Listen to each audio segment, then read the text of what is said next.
আচ্ছা চিন্তা করো, তুমি অনেক ভালো একজন মধু বিক্রেতা, ঠিক আছে? মানে তোমার এক্সাম্পল দেওয়ার জন্য বলতেছি। তুমি একটা মধু বিক্রেতা, তুমি অনেক ভালো মধু সংগ্রহ করে বিক্রি করো, কিন্তু মানুষজন জানেই না যে তুমি একজন মধু বিক্রেতা। আচ্ছা, একটু আগে একজন দেখো দেখো বলতেছিল, সো এটা ইগনোর কর, হু কেয়ার্স। সো তুমি জানোই না যে তুমি মানুষজন জানেই না যে তুমি মধু বিক্রি করতেছো, তাহলে কেউ তোমার মধু কিনতে পারবে না, চাইলেও পারবে না।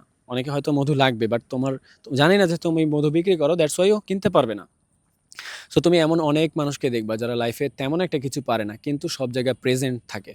কোনো সোশ্যাল গ্যাদারিং হলে তাকে ওখানে পাওয়া যাবে, অথবা তার ফ্রেন্ড সার্কেল আছে, অনেক বড় বড় ফ্রেন্ড সার্কেল।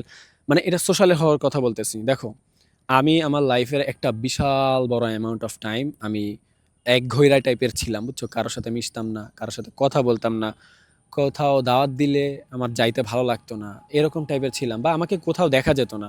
আমি আমার রুমের মধ্যে একা একা থাকতাম, এটাই আমার ভালো লাগতো। সো আমি 2025 সালে একটা টার্গেট নিয়েছিলাম যে না, আসলে এইভাবে তো জীবন চলে না।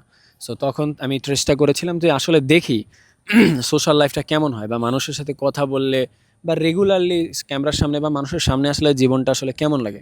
বিশ্বাস করো, আমার জীবন অলমোস্ট বদলে গেছে। আমি মানসিক দিক থেকে অনেক ভালো আছি। সো আমার মনে হয় ভাই, তুমি যদি মানে এটা মূলত তুমি যেটাই করো, তুমি চেষ্টা করো মানুষের সাথে কানেক্টেড হওয়ার। সোশ্যাল হওয়াটা খুবই বড় স্কিল এই সময় এসে। দেখবা ম্যাক্সিমাম মানুষ মানে ডিজিটাল স্কিল বা হার্ড স্কিল যেগুলা, ওগুলা তেমন একটা সমস্যা নেই, শিখতে পারবা। কিন্তু সোশ্যাল হওয়ার যে স্কিল, এটা যদি থাকে, এটা তোমাকে অনেক বড় একটা বেনিফিট দিবে, যেটা তুমি তুমি যখন এটা ইমপ্লিমেন্ট করো তখনই তুমি বুঝতে পারবা। তোমার সবাইকে পার্সোনাল বন্ধু বানাতে হবে এটা না, তোমার সবার সাথে ক্লোজ ফ্রেন্ডশিপ রাখতে হবে এটা না, কিন্তু তোমার অন্তত কানেকশন থাকা উচিত, অথবা সবার অন্তত এতটুকু মাথায় থাকা উচিত যে আমির নামের একজন এক্সিস্ট করে, বা তুমি যে এক্সিস্ট করো, এতটুকু মানুষদের অন্তত জানা উচিত, বুঝছো? তাহলে দেখবা তোমার এই অভ্যাসটা তোমাকে অনেক দূর নিয়ে যাবে।